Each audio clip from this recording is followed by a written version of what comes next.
Yang paling dalam ya, masuk dalam hati dan pikiran saya tentu ketika Ibu Ani berpulang. Karena hidup saya sudah tidak sama lagi dan mengalamilah sadness yang luar biasa. Tapi akhirnya saya berpikir begini, hidup yang mungkin menyerah gitu ya, pasti bukan keinginan almarhumah. Ya ingin dari dunianya saya tetap move on, punya hidup, punya semangat, dan bisa melakukan sesuatu meskipun sudah tidak lagi di pemerintahan. Jadi sampai sekarang pun saya konsisten sebelum jadi presiden, pada saat presiden sampai sekarang, kepentingan negara harus di atas segalanya. Dan saya diberitahu mungkin untuk Indonesia ini yang pertama, sangat utama. Saya juga bersyukur dan bangga menjadi bagian utama dari publishing ini. Dan kemudian I am more than ready untuk menjawab atau menjelaskan apapun tentu tentang what I have done mungkin ya, atau masa lalu yang connected to project ini.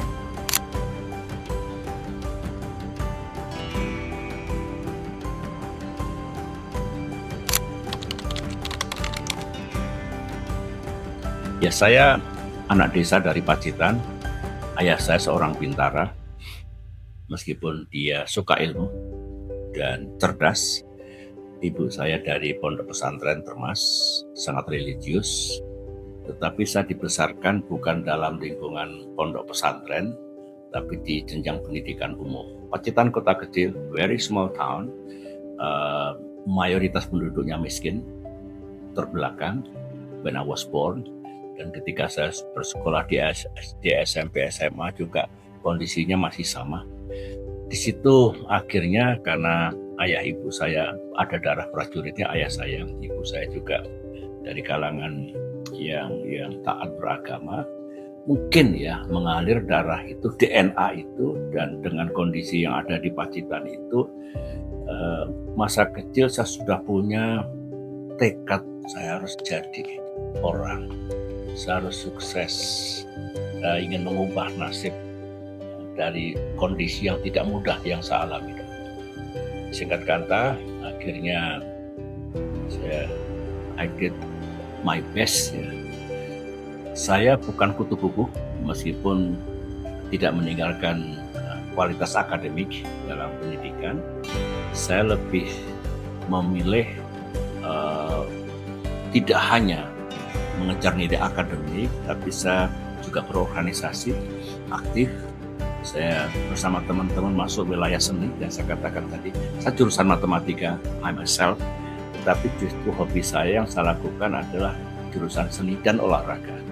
Traveling sejak kecil dengan teman-teman, jalan kaki, you could imagine jalan kaki seorang pelajar SMP SMA 30 km. Kemarin Pak Tumpal sempat melihat rute saya waktu masih berjalan, dan teman-teman saya masih ada semua waktu masih remaja itu. So itulah yang akhirnya tempa oleh tantangan alam yang begitu, kemiskinan, ketimpangan, ketidakadilan itu real di Pacitan. Makanya ketika Tuhan memberi amanah saya menjadi presiden, bisa diikuti bahwa my policy, my program aksi untuk mengurangi kemiskinan, mengurangi ketimpangan, mengurangi ketidakadilan itu tinggi sekali. Jadi saya punya strategi pembangunan ekonomi, 4-track strategy. Pro growth, harus tumbuh. Kalau tumbuh nggak mungkin rakyatnya sejahtera kalau tidak tumbuh. Yang kedua, pro job, harus ada lapangan pekerjaan. Kalau nggak ada pekerjaan, nggak punya income, nggak punya daya beli, susah gitu. Yang ketiga, pro poor policy, dalam arti to reduce poverty, dan last but not least pro environment. Itu berangkat dari masa lalu saya, tidak mudah hidup dalam kemiskinan. So saya bertekad, ya Allah, mudah-mudahan ketika saya diberi amanah, mendapatkan mandat, itu bisa saya wujudkan. Dan ternyata Tuhan Maha Besar. Kalau bisa dilihat di akhir pemerintahan saya, kemiskinan turun 6-7%, begitu. Pengangguran juga drop 5% dan seterusnya. Artinya ada connections antara pengalaman hidup saya, apa yang saya alami di masa muda dengan tekad yang membaca we have to change, harus berubah ke arah yang baik.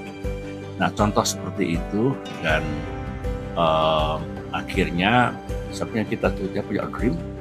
Saya waktu itu masuk mendaftar di dua perguruan tinggi, satu ITS Surabaya teknologi saya diterima, Akabri Akademi Militer saya diterima. Saya pilih Akademi Militer pertimbangan orang tua saya dan tidak mungkin membiayai saya di ITS yang waktu itu bisa 6-7 tahun baru tamat. So saya memilih Akademi Militer dan ternyata pilihan yang tidak salah karena saya masuk dunia baru for me, mendapatkan values, behavior, sikap mental, cara pandang saya lebih utuh melihat negeri ini. Dan muncul juga cita-cita yang baru, ingin mengabdi sebagai prajurit untuk juga meraih sukses lah. Kira-kira itu mata rantai dari masa kecil di Pacitan, my conditions, orang tua saya, my dream, cita-cita, dan sebagian sudah saya beri contoh tadi ketika saya mendapatkan amanah untuk memimpin Indonesia.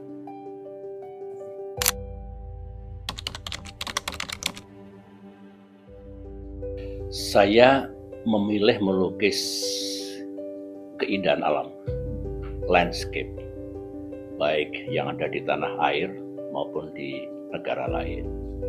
My philosophy is dunia ini memang sangat dinamis. Sejumlah masalah selalu ada, kekerasan, peperangan, masalah yang dialami oleh para penghuni bumi. Tapi di tengah-tengah hal-hal yang dianggap tidak baik atau buruk itu selalu ada unsur keindahan, selalu ada peace here and there, beauty, dan lain-lain. So, saya ingin membuat teduh di hati dulu, dan melalui ekspresi saya yang saya tuangkan di atas kanvas, harapan saya yang menonton juga ikut teduh hatinya, menemukan kedamaian, dan bringing hope bahwa a better future itu is possible. Jadi saya memilih melukis seperti itu. Aliran saya realis impresionis. Saya tidak masuk dunia kontemporer. Tidak berarti saya nggak suka yang sifatnya modern and contemporary paintings, tapi saya lebih fokus ke realis impresionis. So itu pilihan yang saya ambil di dunia lukis, dan saya baru 5 tahun melukis sebetulnya, tapi karena saya terus melukis day by day, night after night, teman-teman pelukis yang sudah lama berkecimpung di dunia seni, sebagian mereka sudah menjadi maestro, sebagian sudah go global gitu. Dia mengatakan progres saya real. Saya kira tidak ada yang ajaib karena saya melukis almost every day, sehingga belajar di situ. Itu kalau bicara lukis, dan mudah-mudahan tahun depan pas 5 tahun sudah ada sedikit kenaikan tingkat level yang saya miliki dalam dunia lukis.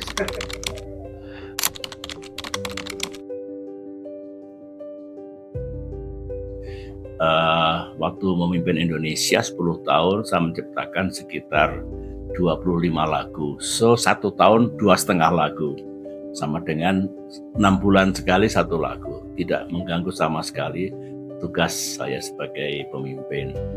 Dan itu di hari senggang. Mengapa saya menciptakan lagu waktu masih memimpin? Saya ingin berkomunikasi dengan rakyat kita, saudara-saudara kita melalui lagu. Tidak ada political barrier. Kalau bahasa politik suka-suka, wah ini sebagai politisi dan seterusnya lah, I know politics. Jadi melalui puisi, melalui lagu itu malah lebih mudah tanpa barrier apapun. Lagu-lagu saya selalu pesan tentang kita bareng-bareng rukun, optimis, kita jaga diri kita, kemudian dan seterusnya. Itu saya tuangkan di situ.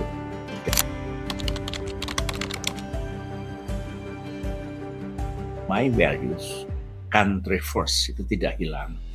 Jadi sampai sekarang pun saya konsisten sebelum jadi presiden, pada saat presiden sampai sekarang, kepentingan negara harus di atas segalanya. Jadi loyalty to my party ends when loyalty to my country begins. Jangan dibalik. Keliru besar kalau yang diutamakan partai politiknya bukan pemerintahnya, bukan negaranya. Yang kedua juga ada values yang saya dapatkan,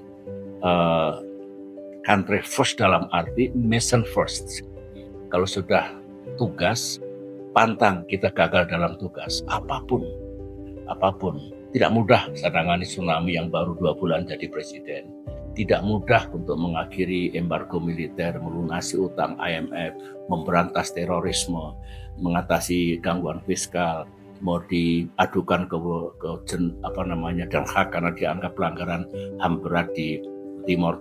Semua dapat saya rampungkan karena bagi saya itu misi. Saya tidak boleh menyalahkan siapapun. Karena saya jadi presiden, tugas saya, termasuk mengakhiri konflik bersenjata di Aceh. Itu semua awal yang dapat saya lakukan, itu ya tugasnya begitu. Tidak perlu melakukan selebrasi apapun.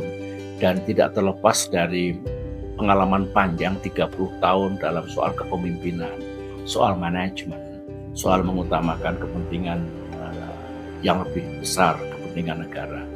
Itu switch saya transisi saya dari dunia militer ke dunia pemerintahan disemangati atau punya landasan seperti itu.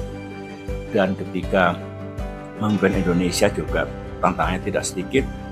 Bisa dibayangkan baru selesai dari krisis, awal dari reformasi, euforia sangat tinggi. Yet saya harus sabar, harus tidak boleh menutup kebebasan karena rakyat kita melakukan koreksi sejarah.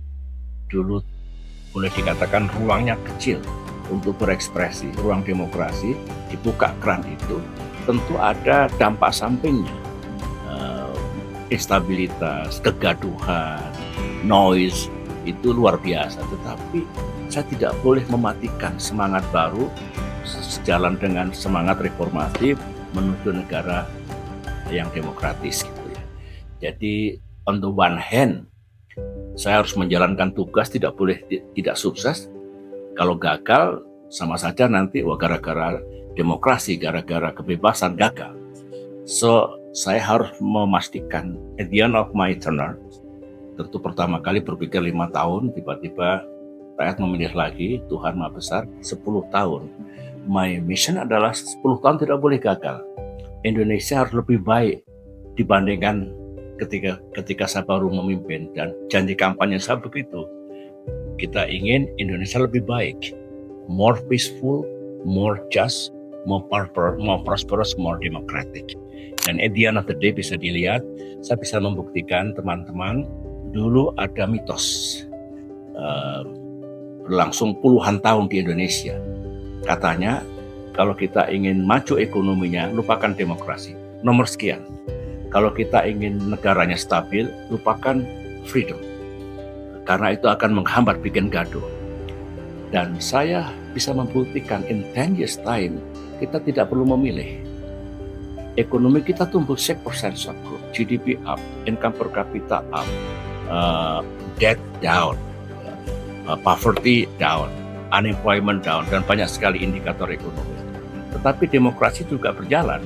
Tidak pernah saya tutup ruang demokrasi, ruang kebebasan. So, kita bisa membuktikan bahwa kita tidak harus memilih, dua-duanya sangat mungkin diwujudkan. Yang kedua tentang political stability, national stability, security. Itu juga tidak harus at the expense of dikungkungnya kebebasan, diberangus dan seterusnya. Kita bisa buktikan. So, ini pengalaman yang bagi saya mesti menjadi bukan pedoman. All leaders in this country harus ingat bahwa kita sudah patahkan mitos itu. Tidak harus memilih seperti dulu, kan gitu.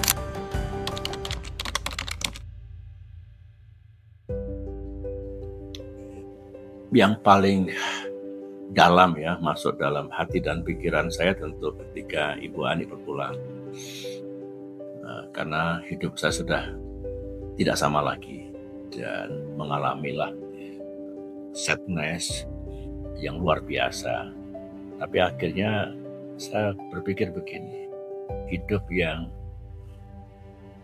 mungkin menyerah gitu ya, pasti bukan keinginan almarhumah. Ya ingin dari dunianya saya tetap move on, punya hidup, punya semangat, dan bisa melakukan sesuatu meskipun sudah tidak lagi di pemerintahan.